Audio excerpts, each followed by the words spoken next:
You know, every now and then you're going to run across a game supplement for your favorite game system, and you'll notice a printer's error or a editor's faux pas. And out of the 40 or 50 or so, uh, maybe not that many, I don't know, out of the scores of MERP stuff that I have, this is probably the only one I have that has a major faux pas at the beginning, because it talks about, under the guidelines here, almost on the first page, is actually referring to Pirates of Halager, which is a different source book, and it says, and it's just a little thing that makes you go, is this, or did they reprint this? Did they catch it? I don't remember. But I do know that it does get into the meat of the particular module that it's supposed to by the next page. It's just that first section is one that's, and for the most part, the conversion and adapting the module, that kind of stuff, this is all tradition or the same in most of the books.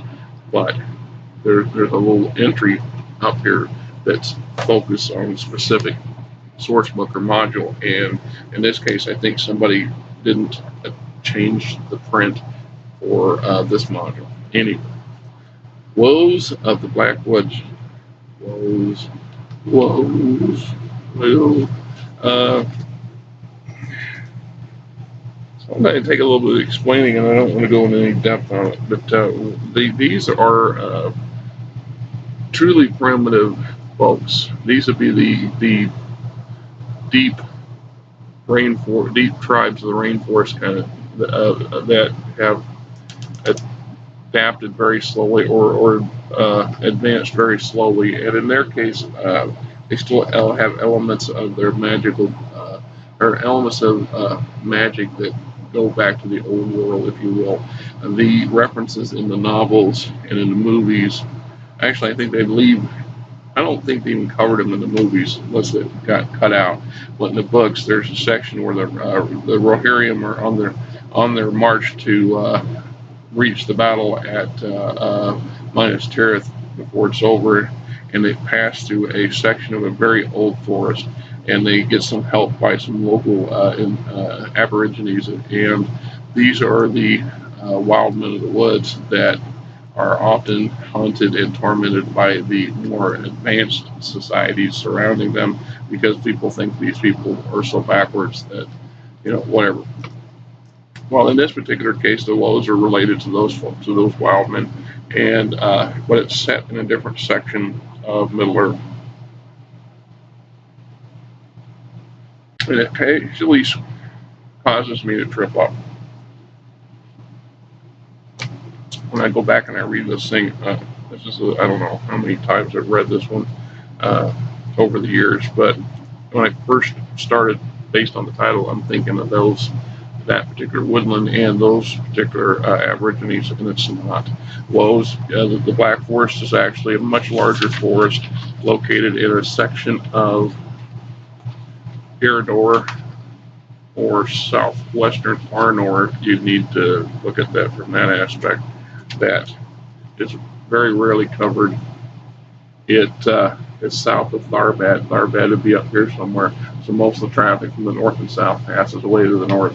There's some coastal villages and others that at one time or another, but they don't tend to go into the woods themselves because of these folks.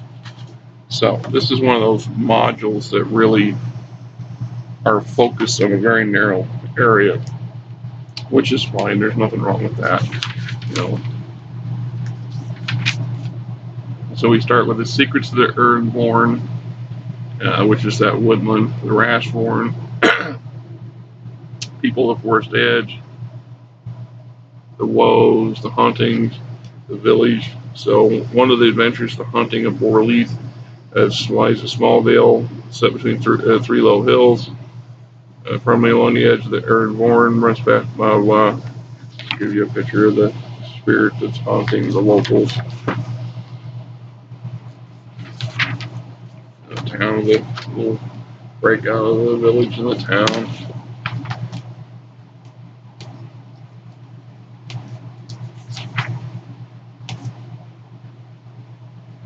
A ruined fort.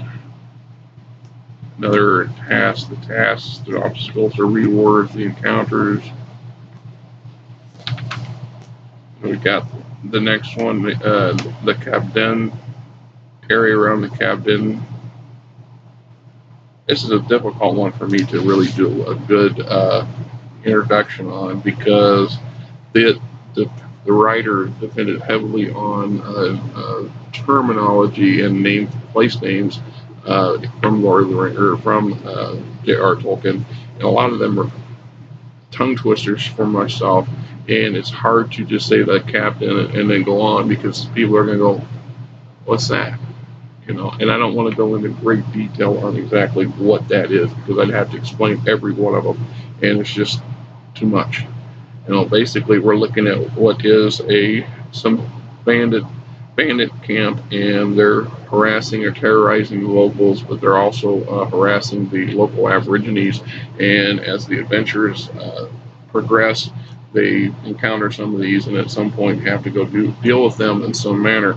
And you can see, their layout, their camp, and the old abandoned mine that they're using.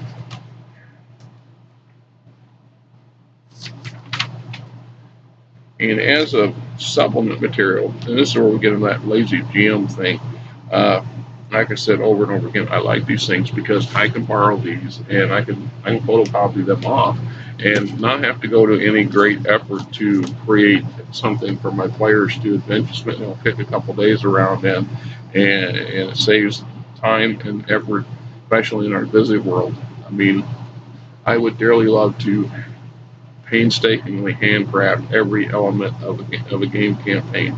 And I have spent time in the past doing just that, but your whole life becomes dominated by it. Unless you're a bachelor who's a bit of a recluse, it's not a practical thing to do. And that's one of the reasons that I come to appreciate the modules and the adventure modules more now as I'm older than I did back when I was a teen, because to me, the adventure modules were bland or too fast foodish, if you will, where I would much rather spend my money on some good source books because then I could create my own modules. When I got older and time and family and job and life in general, the lawn needs mowed and the kids need taken to band practice and so on and so forth. You just don't have it. You don't have the time to devote 8 hours a day or 6 hours a day to handcrafting. How many hours can you spend? How many hours do you spend as a GM between your weekly campaigns? And some people spend a lot of time, and some of us don't. And some of us actually spend a lot of time pre-creating these things between groups. We're not our gaming group. We might be playing in a group for 5 weeks while we're working on our own stuff for our own game. I don't think I need to tell you guys that. That's how that works. I'm really beginning to think I need to change my moniker to the Lazy GM and not the Batman, although the Batman is appropriate for me. The Darkwood Woes, the Woes Tales, the Bear, pictures of our Aborigine fellows. Bear Hills.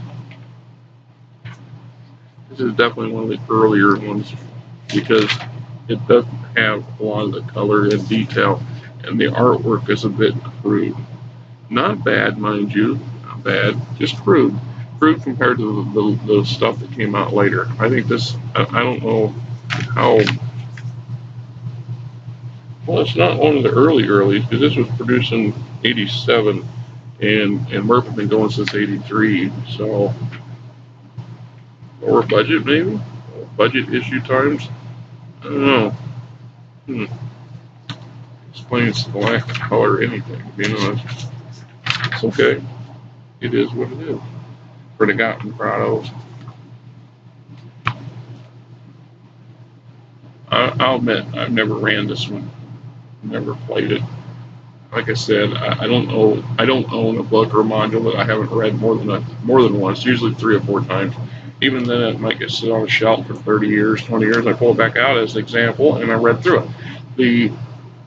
you know, there are times where I was buying these things because I had everything else. It you kind of find yourself buying, and you look at something and you go,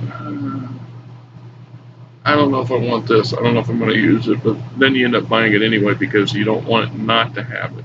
In the case of MERP, a lot of these things interlink together. They create little blurbs for little sections of the world, and by not having them, you're missing a section. So, or it's the collector mindset, right? It is what it is. Excuse me.